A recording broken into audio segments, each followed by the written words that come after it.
All right. Well, I never actually had to do this before, but my next guest is what you call a super lawyer. We talk a lot about legal concepts. We talk about business. We talk about entrepreneurship. We even talk about money. And so we need to let you know that what we're about to talk about is not intended to be legal or financial advice. If you have any questions, we suggest that you seek counsel. So make sure you stay tuned for this next episode of the Alden Report. I think you're going to like it.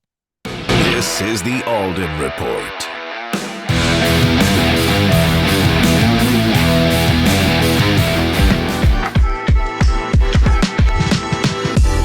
Folks, before we get into our next guest, I'm super excited about our latest program. Look, we've been on television for close to 20 years, literally selling hundreds of millions of dollars worth of products and services that have had a positive impact on people's lives. We've created millionaires. If you've ever watched television, you've most likely seen me on television, not dressed like this, but in a suit and in a tie. Listen, we've re-engineered the process. We're allowing people, a small group of people, whether you're an author, whether you're a business coach, whether you're an entrepreneur, whether you have a program or a service that you feel as though that can have a positive impact on people's lives, and you want to up-level your game. You know, you're tired of what's going on social media. You're tired of AI is not kicking in. You're tired of all the money that you spent and you're not seeing any return. You're tired of all these fraudsters out there that tell you they're going to put you in Huffington Post or USA Today or Forbes, and it's nothing just but a joke.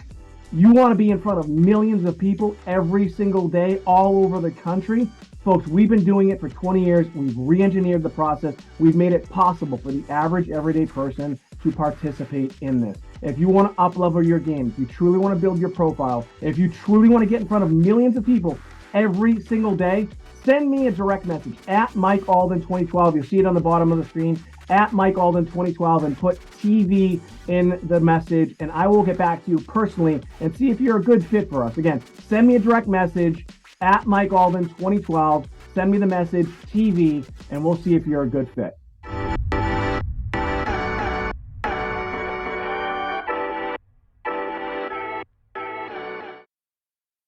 This is the Alden Report. All right. My name is Mike Alden. We are here in Blue Bay Studios. I'm rocking the hat right now, which means, you know, it's getting kind of cold here in New England. I always seem to be rocking a sweatshirt since COVID. It just kind of is what it is, a little more comfortable, especially for big guys like me. And of course, I do have my 99-cent glasses. I was wearing the $17 glasses last time, but I'm throwing on my 99-cent glasses for a couple reasons. We have with us one of the top lawyers in the United States, what we call in Massachusetts, a super lawyer. He's been practicing law for over 20 years. He's had some major wins within the world motherfucker. I'll start over. That's fine. 30 years, by the way, 30. Yeah. 31 years. Yeah. That's fine. Don't, I'll, you know, you'll see I roll pretty easy, man. We'll roll just chatting, man. We'll roll. Yeah. All right. My name is Mike Alden. We are here in Blue Bay Studios. I'm rocking the hat. It's getting to be a little cold outside. Of course, I have my 99-cent glasses. I have with me what we call here in Massachusetts, because we don't pronounce our R's, a super lawyer. His name is Fred Penney. He's also a best-selling author. He's a motivational speaker. I've listened to this guy speak. He motivates me. He's doing some big things, not only where he resides and where his practice is, but all over the country. And I'm also, there's another interesting thing about him. People don't know this. I'm a lawyer. A lot of people do know that. He's also admitted into the Supreme Court, which is kind of cool. He's been practicing law for 30 years. Behind him, you can't really see if you're watching right now, behind it, he's got a jet on his desk. Super jealous about that too. So we're going to talk to him about all sorts of stuff. So if you want to know what it takes to be a super lawyer, if you want to know what it takes to be great in your profession, then you're not going to want to miss this episode. Fred, thanks so much for being here. Hey, thanks for having me. I appreciate it, Mike. It's good to get to know you a little bit better, right? We're going to get to know each other a little bit better today. Yeah, a little bit. So thanks for, I put these glasses on because I was, I'm a little nervous with a big time. I'm only kidding. So, a lot of people ask me, it sounds like you and I kind of grew up similar. You grew up, kind of poor, and I did as well. We became lawyers, but when you decided to become a lawyer, what I want to ask you this one, what was your thought process as in what kind of lawyer did you want to be? And before you answer the question, I remember sitting in Boston Common. I went to Suffolk Law nights in Boston, and I remember sitting in Boston Common finishing up reading the book of Civil Action, and I saw that with Jan Slickman and John Travolta. And Jan Slickman actually lives in my town, and I remember like that's what I want to do. Like I want to save the world. I want to help people, and I want to make a ton of money doing it. But when you decided to go to law school, did you know what kind of lawyer you wanted to be? Yeah, good question. Here's the interesting thing. No, I didn't even want to be a lawyer. I didn't want to be a lawyer. I grew up on a small farm in a Northern California city that I think the population was around 605 or 650 people. And I worked at fruit orchards. I grew up working, when I was 14, I was working at the Vega Brothers fruit orchard picking peaches, right? And Piaz, P-I-A-Z, was my boss. And I loved it. Believe it or not, I love the country. I'm still a country boy. I still live on 100 acres, by the way, even now. And I loved doing that. And I loved tractors, cars, race cars. I was in the demolition derby. I mean, that was me. I was not a lawyer type. I wanted nothing to do with that. I wanted to be a farmer and rancher my whole life. That's what I wanted to be. And I remember my dad, who was a police officer and a rancher, and we grew up with nothing. There was 4 of us boys. My mom was a stay-at-home mom. And it was really interesting because we had a different perspective, because mom was very religious and dad was not, right? And my dad, in fact, had the Marine tattoos. He's a Korean War vet, by the way, Purple Heart, 2 Bronze Stars, fought in Korea. He's one of what's called the Frozen Chosen. If you ever want to know about who that is, look it up. That's my dad, tough Marine, right? Rancher. And that's what we grew up with. And one day he just said to me, son, all I know is the end of the day, everybody's laying on the ground and there's one person standing holding the money. That's the lawyer. You need to go to law school, or you need to be a lawyer. I'm like, really? And I have an older brother that kind of set the way, and he went to law school.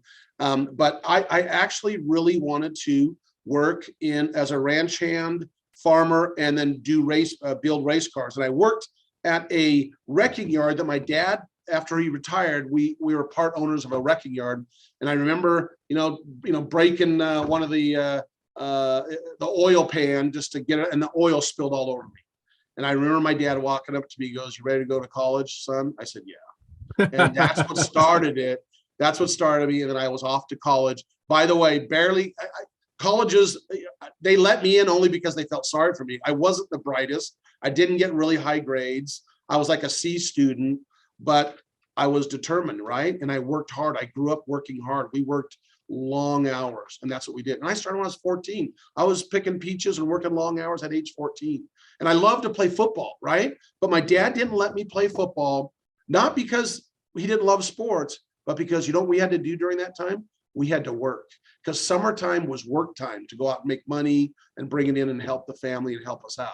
And that's what we did. And so I didn't play football, basketball I could, because that was a different season. So that's how kind of the first glimpse of becoming a lawyer. That's how it started. So it's interesting. You said a lot of things there. And I think for people listening, you hear this kind of theme a lot with successful entrepreneurs like yourself. You don't necessarily hear it a lot within the legal profession because of just really what it takes, to get that degree, right? Again, this is why I wanted to have you on. You and I, very similar. I graduated high school with a 1.9 GPA. Yeah. I graduated 187 out of like 250 in my class. Nice. And I was fortunate enough to get into college. Similar to you, I wasn't a dummy. I just didn't do the work. So you get to college, and I think, again, we're similar. We're not just naturally gifted as far as our intellect. So you get to college, and at that point, though, did you start to say, okay, all right, I know what my brother's doing. My dad wants me to do this. Am I going to really just buckle down? Because one thing I talked to my daughter about, in fact, we just got her grades today, is that, and this, it's really, really difficult to start with a lower GPA. Like if you start out with which I did, and even in college, I started out with a 2.7 GPA. To start out there and then to make it to the top so that you can get decent grades so that you can even get into law school is really hard to do. So your freshman year, let's start there. I want to ask those questions. How'd you do your freshman year? Terrible. Okay. I went to junior college at first because I couldn't get into college. Yeah. And I think I was about a 2.6 GPA. Yeah. And again, I wasn't stupid. Right. I just didn't apply myself. I didn't care. Right. I wasn't interested in school. I didn't like schooling. And Right. it's funny how, I still, even through law school, and I'll get to that in a minute, was not the brightest person in law school. Mhm. And I always say this, I said, those super smart people that like are top of the class, they're going to work for me someday. And sure enough, they did. Right. Yeah, And so I think I have more street smarts than most people. Mhm. That's where my skill is, not in the book smarts. And when you're a trial lawyer, it's about telling a story and relating to the jury.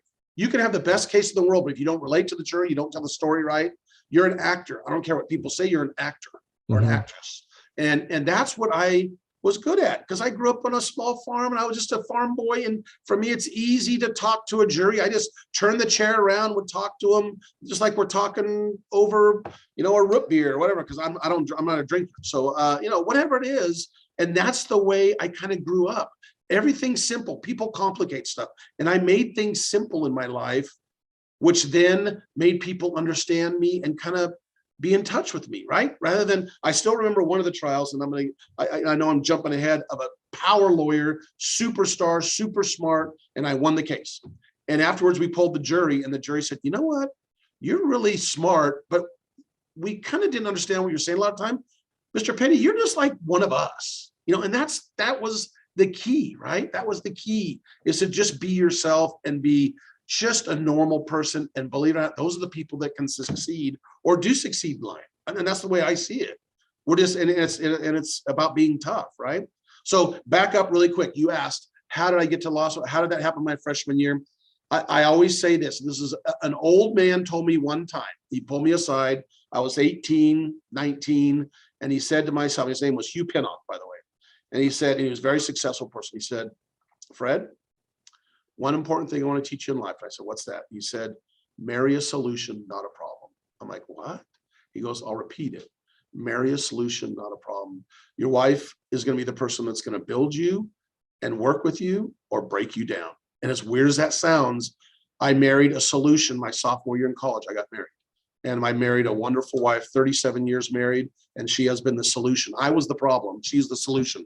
But that's what I did. And I truly believe after that, my terrible grades started to rocket up. And my grades, I did very well in college after I got married, and my wife, who's super smart and brilliant, helped me. And she's, by the way, a registered nurse, put me through law school and paid for everything, working her tail off while pregnant, just making the money to put me through school. And so I say, how did I do through law school and college? It was because I married a solution, not a problem. That's what happened.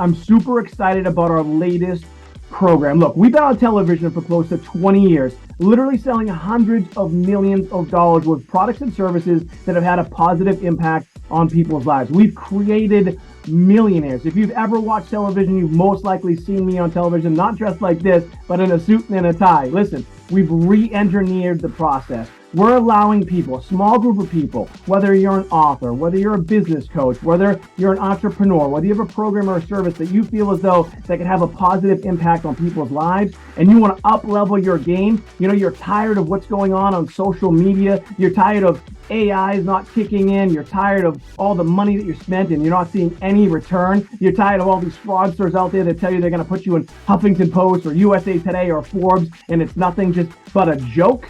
You want to be in front of millions of people every single day all over the country.